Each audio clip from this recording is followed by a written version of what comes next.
Hi everyone. So for my Module 4 reflective video, I'm going to talk about BIM's gender schema theory and how I saw that play out when it came to Caucasian male athletes. So for my first applied learning activity I went to the season opener of the UNCW men's basketball game. And this was definitely a great experience because, like I said previously, since UNCW doesn't have a football team, it's kind of hard to get to all the other sporting events. This was one that I could actually attend, and it actually worked out quite perfectly for me. During this game, I saw many aspects of BIM's theory, especially when it came to the cheerleading team. So typically when individuals think of cheerleaders, they think of pom-poms and form-fitting uniforms and ultimately a female. And while the majority of the cheerleading team was female, there were, of course, some male cheerleaders. And basically, if you look at BIM's theory, the public would see these male cheerleaders as feminine, which is accurate in the sense that when children actively construct gender on the basis of both the nature of the social environment and how they think about when it comes to the sexes. And so, with that being said, cheerleading as a sport is typically seen as a feminine sport in comparison to things such as football or basketball, which are seen as masculine sports. And so when it comes to an individual thinking of the word cheerleading and just cheerleading in general, it automatically goes to feminine, which in tune ties into the gender schema theory. The second applied learning activity that I did was watching ESPN's documentary 30 for 30 I Hate Christian Lautner. And this documentary actually premiered in March of 2015, but I just chose to watch it now.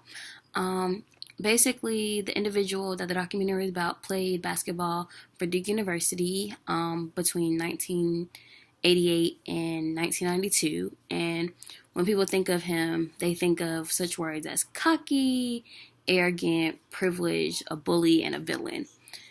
And typically when individuals think of those words, they also think of men or masculinity. And so it's just interesting to sort of apply the theory to him because while those words don't appear on the BSIR or BIM's sexual responsive inventory, if he was to participate, I feel like he would choose words such as athletic, competitive, and aggressive as high rankings on his inventory.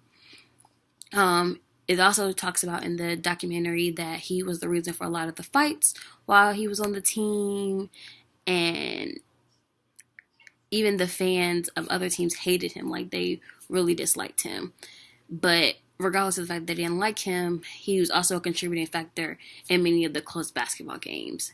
And so it's just interesting to sort of see how, while not necessarily he didn't participate in the inventory, if you were sort of look at the words that are characterized about him and said about him, they're definitely all very masculine words. And so, and plus he played basketball, which is also defined as a masculine sport in comparison to things such as like gymnastics and volleyball, which are seen as more feminine sports.